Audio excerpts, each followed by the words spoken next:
The Constitution 17th Amendment Bill 2018 সর্বসম্মতিক্রমে পাশ হলো। 1972 সালের পর এখন পর্যন্ত 17 বার কাটাছেঁড়া করা হয় সংবিধান, কখনো সময়ের প্রয়োজনে, কখনো বা রাজনৈতিক উদ্দেশ্যে ক্ষমতাকে পাকাপোক্ত করতে।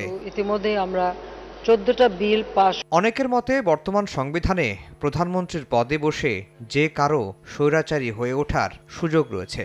সেই কারণে ছাত্র জনতার গণঅভ্যুত্থানের পর সংবিধান সংশোধন অথবা পুনর্লিখনের দাবি ওঠে।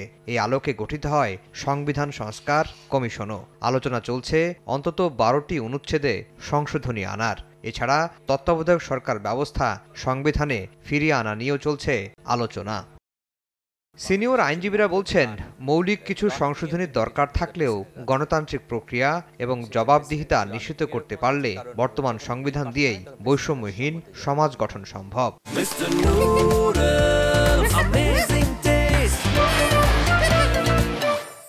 রাজনৈতিক মানসিকতা এবং পঞ্চদশ সংশোধনীতে যে তত্ত্বাবধায়ক সরকার পদ্ধতি বিলুপ্ত করার ফলে একদলীয় সরকারকে চিরস্থায়ী করার যে প্রবণতা, মিথ্যা ইলেকশন সাজিয়ে, নির্বাচন সাজিয়ে মানুষকে প্রতারণার মাধ্যমে ক্ষমতায় জোর করে বসে থাকা, এইগুলি হচ্ছে কারণ ছিল এক ব্যক্তির সর্বময় ক্ষমতার অধিকার বিস্তার লাভের জন্যে। আর এই কনস্টিটিউশন সেই ক্ষেত্রে খুব বেশি তাকে সহায়তা করেছে, তাকে দানব বানিয়েছে, এটা আমি মনে করি না। যে অতীতে যে দেখা গেছে প্রিভিয়াস রেজিমে এক ব্যক্তির কাছে সমস্ত ক্ষমতা বা তিনি সমস্ত ক্ষমতার উৎস, ওয়ান ম্যান শো, আসলে কনস্টিটিউশন এই ক্ষমতা তাকে দেয়নি। কেউ যদি এই কনস্টিটিউশনকে যদি যথাযথভাবে ব্যবহার না করে তার ক্ষমতা প্রয়োগ করে, সেই ক্ষমতা প্রয়োগ করে পুলিশের মাধ্যমে, অন্য কোনো মাধ্যমে, তো সেই ক্ষেত্রে এই কনস্টিটিউশনের দোষ না, দোষটা হচ্ছে সেই ব্যক্তির যে কিনা একক ক্ষমতার ব্যবহার করেছে এবং তারা যারা একক ক্ষমতা ব্যবহার করতে তাকে সহায়তা করেছে। এখানে এই কনস্টিটিউশনকে দোষ দিয়ে লাভ নেই। গণতান্ত্রিক ব্যবস্থাকে যদি সর্বোচ্চভাবে সংবিধানে বলবৎ করা যায় এবং সেই অনুযায়ী যদি কার্যকরণ করা যায়, তখন কোনোভাবেই একনায়কতন্ত্র সরকারের জন্ম হতে পারে না। এইটার সবচেয়ে প্রধান, সংবিধানের প্রধান অন্তরায় হচ্ছে, গণতান্ত্রিক সরকার গঠনের প্রধান অন্তরায় হচ্ছে অনুচ্ছেদ 70। কি প্রক্রিয়ায় সংবিধান সংশোধন করা হবে এ নিয়ে ভিন্ন ভিন্ন মত রয়েছে আইনজীবীদের। কেউ বলছেন সংসদ ছাড়া সম্ভব নয়, আবার কারো মতে গণভোটের মাধ্যমে হতে পারে সংশোধন। যে গণপরিষদ করা হয়েছিল সেই গণপরিষদের প্রেক্ষাপট আর আজকের দিনে প্রেক্ষাপট তো এক না। তখন তো স্বাধীনতার পরে ইলেক্টেড মেম্বার ছিল, আজকের দিনে কোনো ইলেক্টেড মেম্বার নেই। ফলে এই গণপরিষদ করে আপনার সংশোধন করা হবে বা ড্রাফট করা হবে, সেটা কীভাবে করা হবে?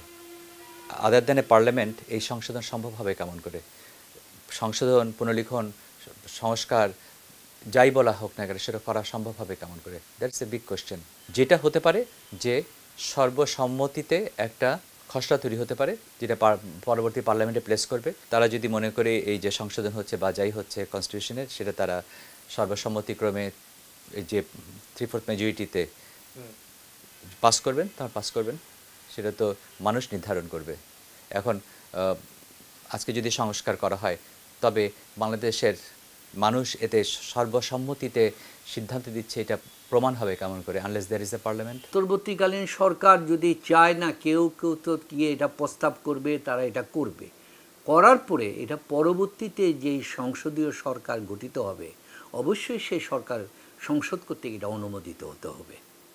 কিন্তু ওনারা যদি এই বাস্তবসম্মত পদক্ষেপগুলি নেন এবং নিয়ে সেই ধারা অনুযায়ী যদি কাজ করেন এবং জনগণের যদি সমর্থন থাকে, সেটাকে জনগণ, এই সরকার একটা করতে পারেন, আপনার একটা ম্যান্ডেট নিতে পারেন, হ্যাঁ না ভোটের একটা ব্যবস্থা করতে পারেন, যে এইটা করলাম, এইটার প্রতি তোমাদের কি সমর্থন আছে।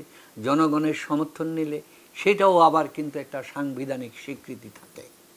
এই স্বীকৃতির মাধ্যমে পরবর্তী সংসদ এটাকে, যিনি নির্বাচিত হয়ে আসবেন, সংসদ সেটাকে আপনার পাশ করে নেবে, এতে কোনো বাধা থাকবে না। রাষ্ট্র পরিচালনায় জড়িতদের ক্ষমতা চর্চার আচরণ পরিবর্তন না হলে জোড়াতালে দিয়ে সংবিধান সংশোধন করে কোনো সুফল মিলবে না বলেও মনে করেন সিনিয়র আইনজীবীরা। আসলে কনস্টিটিউশন এই ক্ষমতা তাকে দেয়নি। আফজাল হোসেন, সময় সংবাদ, ঢাকা।